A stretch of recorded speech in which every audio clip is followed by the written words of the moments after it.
sum it up, let me talk about the impact that it has had on me in the long run. So those are all the things that I did to begin with, and that's how I lost weight initially. And the biggest difference that it made for me losing all that weight wasn't how I looked, wasn't how I felt in terms of my physical health, but what it did for me was in my mental health. I would say that at that point of joining the gym, I was probably depressed, or verging on depression as such. Like I say, I stopped going out, I stopped socialising. It was affecting my career because my confidence was so low. It massively affected my marriage.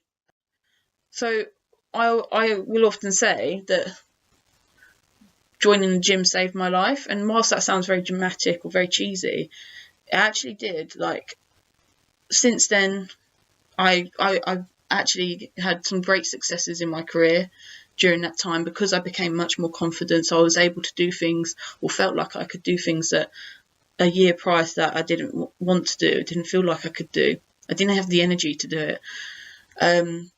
I created a new circle of friends. I met people. I was more confident in doing that. I was going out, I was socialising. I actually made a decision to quit my career in all of this and go back to university, or go to university, and basically restart my career. I did things like mud runs. So I did Mudderella, which is a female mud run, although Aaron did do that with us, because it was my first big challenge. I did a 5 kilometre night run in London.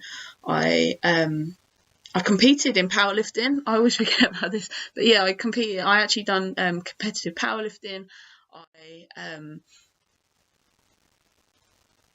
What else did I do? Oh, I done a Spartan race. So I done like different things that I would never have done. And eventually I ended up on stage in a little bikini doing a bodybuilder show. But that's another story. Physical positives of losing weight and transforming your body.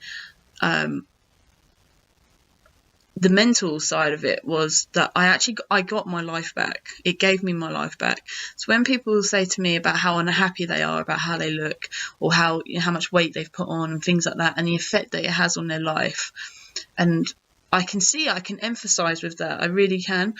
For me, I just can't stress like how important it is to try and change that. And the only person that can change that is you. Yes, I was very lucky that I joined a really nice gym, a really good gym that was very supportive and had a nice atmosphere about it. It made you feel very welcome, and had a nice little community to it. And I was very lucky to meet somebody like Aaron, who took me under his wing and really kind of made a project of me, really, and helped me massively, completely re-educated me actually on healthy living, really. But I can't stress the importance of making those changes. Like, it doesn't actually, like, none of that would have happened if I hadn't have made that conscious decision in my mind of I don't want to live like this anymore. And so when I speak to people and they say about how unhappy they are, I just think like you've got to change that. It's an addiction, isn't it? It's like somebody. It's, an alcoholic saying they're sick of waking up every morning with the shakes and having to drink and not being able to live a normal life. Well, it doesn't matter what everyone else does around them. If they're not ready to change, they can't change. It's the same thing. Like, food is an addiction. Sugar is an addiction. It's an emotional crutch. And you've got to make that decision to say, I'm going to change that. Second vlog, basically explaining how I lost a lot of weight in my first year of training, how I went from being obese to, I guess, a gym bunny to begin with, because I wasn't a weightlifter straight away, and I certainly wasn't a bodybuilder straight away. And that's I just wanted to kind of explain that, because that is the thing I always get asked about, is how did I do it?